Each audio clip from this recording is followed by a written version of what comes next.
Hi hello నమస్కారం అండి. Welcome back to my mini vlog. ఈరోజు స్పెషల్స్ ఏంటో తెలుసా? వెజ్, నాన్ వెజ్ 2 ఉన్నాయి. ముందు వెజ్ ఏం చేశానో చూపించేస్తాను. ఫస్ట్ అయితే పులిహోర అండి, ఆవపెట్టి చేశాను. అద్భుతంగా ఉంది. కానీ ఉప్పు మాత్రం అమ్మే చూడాలి. ఎప్పుడు ఉప్పు నేను సరిగ్గా చూడను.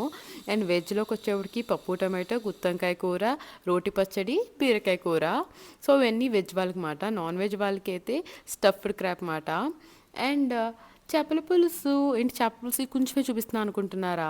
సర్వింగ్ అప్పుడు ఈజీగా ఉంటుందని చెప్పి చిన్న బౌల్లోకి తీసాను, కానీ అందరూ తినడానికి దాకెడ పులుసు అయితే రెడీగా చేసి పెట్టాము.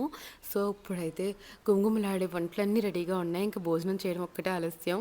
ముందుగా ప్లేట్ పెట్టి అందులో ఒక బూరి, అలాగే పులిహార, కొద్దిగా ఇంకొంచెం పులిహార వేయండి, కొసరు వడ్డించాలి ఇప్పుడుని. తర్వాత గుత్తొంకాయ కూర, పప్పు టమాటో, బీరకాయ కూర అయితే ఆల్ టైమ్ ఫేవరెట్ మాట. కమ్మగా ఉంటుంది, చక్కగా పాలేసి వండుతాం కదా, ఇంకొక ముద్ద ఎక్కువ తినాలనిపిస్తుంది. అండ్ రోటి పచ్చడి, ఇలా అన్నీ పెట్టుకుని అందరితో కూర్చొని